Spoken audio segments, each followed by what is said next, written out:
ආයිබෝවන් කියලා පිළිගන්නවා net guide YouTube channel එකත් එක්ක එකතු වෙලා ඉන්න හැම කෙනෙක්ම. ඉතින් ඔයාලා කවදා හරි හිතලා තියනවද ඔෆිස් එකක එහෙමත් නැත්නම් කම්පියුටර් ලැබ් එකක තියෙන කම්පියුටර්ස් printers වගේ device එකිනෙකට සම්බන්ධ වෙලා data share කරගන්නේ කොහොමද කියලා. මේකට අපි කියනවා computer network එකක් කියලා. මම ඔයාලට මේක මුලදීත් කියලා දීලා තියෙනවා.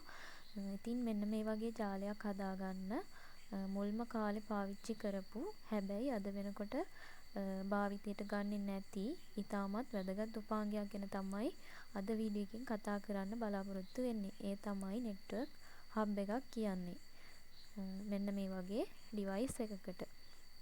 ඉතින් මේක තේරුම් ගන්න මම ඔයාලට සරල උදාහරණයක් කියන්නම්.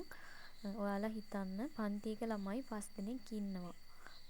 ඉතින් මේ ගුරුවරයා ඇවිල්ලා එක ළමයෙකුට විතරක් ඇහෙන්න රහසක් කියන්න උත්සාහ කරනවා. හැබැයි ගුරුවරයා ඒක රහසින් කියන්නේ නැතුව පන්තියටම ඇහෙන්න මයික් එකකින් කියනවා. එතකොට මොකද වෙන්නේ?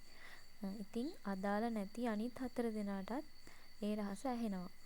අන්න ඒ වගේ වැඩක් තමයි මේ හබ් එකෙන් වෙන්නේ. අපි බලමු ඒක කොහොමද වෙන්නේ කියලා. ඉතින් සරලවම කියනවා නම් network hub එකක් කියන්නේ පරිගණක ජාලයක තියෙන විවිධ උපාංග එකිනෙකට කේබල් හරහා සම්බන්ධ කරන device එකක්. මේ hub එකක පිටිපස්සේ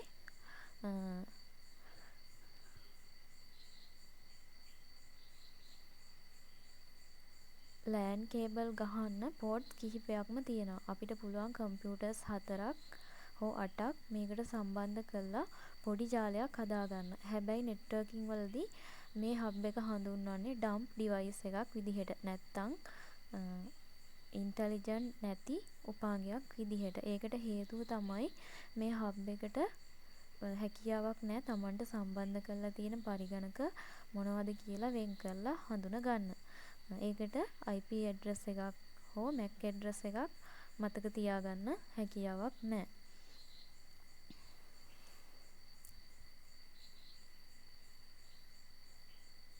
ඉතින් අපිට තව දැනගන්න දෙයක් තියෙනවා මේක ඇතුලේ දත්ත හුවමාරු වෙන්නේ කොහොමද කියන කාරණාව.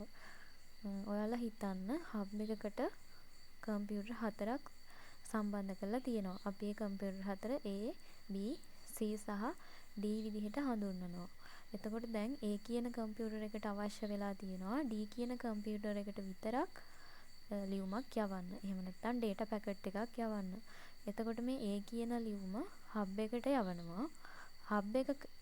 එතකොට මේ A කියන ලියුම hub එකට ඒක යවනවා. hub එක කරන්නේ මොකද්ද? ඒක දන්නේ නැහැ. එතකොට D කියන කම්පියුටර් එක ඉන්නේ කොහෙද කියලා. ඒ නිසා hub එක කරන්නේ ඒ ලැබුණු ලියුම කොපි කරලා Tamanට සම්බන්ධ වෙලා තියෙන B, C, D කියන කම්පියුටර්ස් තුනටම එකපාර මේක ෂෙයා කරනවා. මේ විදිහට කාටද කියලා බලන්නේ නැතුව හැමෝටම දත්ත යවන ක්‍රමයට අපි networking වලදී කියන්නේ broadcasting කරනවා කියලා. එතකොට ලියුම Tamanට අයිති නැති හින්දා B සහ C එක අයින් කරනවා. D විතරක් ඒක බාර ගන්නවා. ඉතින් මේ වගේ තැනකදී මේ network එක ඇතුලේ ලොකු අවුල් ජාලයක් සිද්ධ වෙන්න පුළුවන්.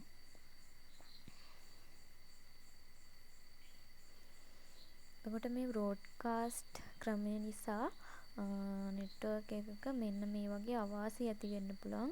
ඒ කියන්නේ ආරක්ෂාවක් නැති වෙන්න පුළුවන්. අපි තනි කෙනෙකුට යවන රහස් හෝ දත්තයක් ජාලයේ ඉන්න හැමෝටම ලැබෙනවා.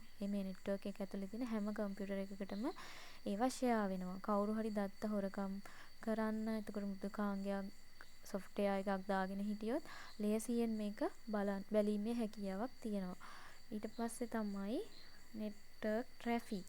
ජාලයේ පරිගණක 50ක් විතර තිබුණොත් එක්කෙනෙක් යවන දේ 50 ඒ කියන්නේ හැමෝටම යනවා. එතකොට කේබල් ඇතුලේ දත්ත පිරීලා මුළු ජාලයම හිර වෙන්න පුළුවන්. ඊට පස්සේ